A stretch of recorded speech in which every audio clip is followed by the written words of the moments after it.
Hi friends, welcome to Sukindia channel. இன்றைக்கி என்ன recipe பார்க்க போகிறோன்னா வெங்காய தொக்கு. அது எப்படி சிம்பிளாக டேஸ்டியாக பண்ணலாம், வாங்க வீடியோக்கு போகலாம். இந்த வீடியோ பிடிச்சிருந்தால் லைக் பண்ணுங்கள், சப்ஸ்கிரைப் பண்ணுங்கள், பெல் ஐக்கானை ப்ரெஸ் பண்ணுங்கள். தேவையான இன்க்ரீடியன்ட்ஸ் பார்த்துடலாம். 3 டேபிள் ஸ்பூன் ஆயில், 1 டீஸ்பூன் கடுகு, அரை டீஸ்பூன் காயப்பொடி, அரை டீஸ்பூன் வெந்தயம், தேவையான அளவு கல்லுப்பு, 2 டேபிள் ஸ்பூன் வத்தல் பொடி, 4 புல் சைஸ் வெங்காயம், ஒரு பெரிய நெல்லிக்காய் சைஸ் அளவுக்கு புளி. ஒரு கடாய் எடுத்துக்கோங்க. அதில் 1 டீஸ்பூன் கடுகு ஆட் பண்ணிக்கோங்க, அரை டீஸ்பூன் வெந்தயம் ஆட் பண்ணிக்கோங்க. இப்போ நல்லா வறுத்து விடுங்க. நல்லா கடுகு நல்லா பொரிஞ்சு வரணும். நல்லா ப்ரௌன் கலர் வர வரைக்கும் நல்லா வறுத்து விடுங்க.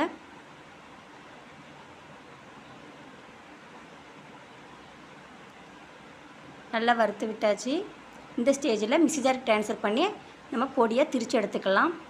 நெக்ஸ்ட்டு ஒரு கடாய் எடுத்துக்கோங்க. 2 டேபிள் ஸ்பூன் ஆயில் ஊற்றிக்கோங்க. ஒரு 4 வெங்காயம் கட் பண்ணி வச்சுருக்க வெங்காயம் ஆட் பண்ணிக்கோங்க. இது கூட கல்லுப்பு ஆட் பண்ணிக்கோங்க.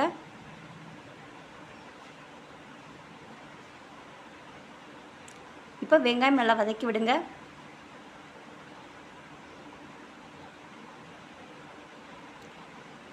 நல்லா வெங்காயம் நல்லா வதங்கி வரணும்.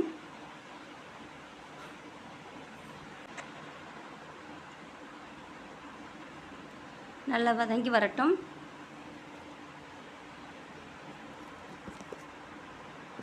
இது கூட நம்ம ஒரு பெரிய நெல்லிக்காய் சைஸ் அளவுக்கு புளி ஆட் பண்ணிக்கலாம். நல்லா கலந்து விடுங்க. நல்லா வதங்கி வரட்டும். நல்லா வதங்கி வந்துடுச்சு. இது கூட நம்ம அரை டீஸ்பூன் காயப்பொடி ஆட் பண்ணிக்கலாம். அப்போ நல்லா கலந்து விடுங்க. இந்த ஸ்டேஜில் நம்ம மிக்ஸி ஜாருக்கு ட்ரான்ஸ்ஃபர் பண்ணி தண்ணி ஊற்றாமல் நல்லா ஃபைனாக அரைச்சி எடுத்துக்கோங்க. நெக்ஸ்ட்டு ஒரு கடாய் எடுத்துக்கோங்க. 2 டேபிள் ஸ்பூன் ஆயில், 1 டீஸ்பூன் கடுகு ஆட் பண்ணிக்கோங்க. அரைச்சி வச்ச வெங்காய பேஸ்ட்டை ஆட் பண்ணிக்கோங்க. இப்போ நல்லா கலந்து விடுங்க. அந்த எண்ணெயிலே வெங்காயம் நல்லா வதங்கணும். நல்லா மிக்ஸ் ஆகி வரணும்.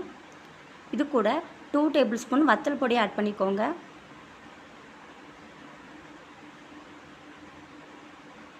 இப்போ நல்லா வதக்கி விடுங்க.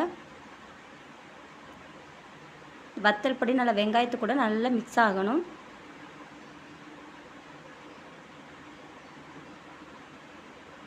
நல்லா கலந்து விட்டுக்கோங்க.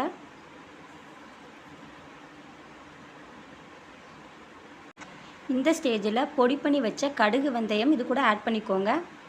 இப்போ நல்லா கலந்து விடுங்க. நல்லா மிக்ஸ் ஆகி வரட்டும். லோ ஃப்ளேம்லேயே வச்சு நல்லா வதக்கி விடுங்க. அந்த எண்ணெயெலாம் நல்லா பிரிஞ்சு வரந்தட்டியும் நம்ம கலந்து விட்டுட்டே இருக்கணும்.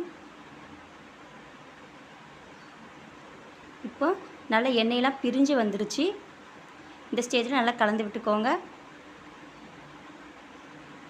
இந்த ஸ்டேஜில் நம்ம ஸ்டவ் ஆஃப் பண்ணி வேறு பிளேட்டுக்கு நம்ம ட்ரான்ஸ்ஃபர் பண்ணி எடுத்துக்கலாம். வெங்காய தொக்கு ரெடி ஆயிடுச்சு. இதே மாதிரி நீங்களும் உங்கள் வீட்டில் ட்ரை பண்ணி பாருங்கள். இட்லி, தோசை, சாதத்துக்கு வச்சு சாப்பிடலாம். நெக்ஸ்ட் வீடியோ பார்க்கலாம்.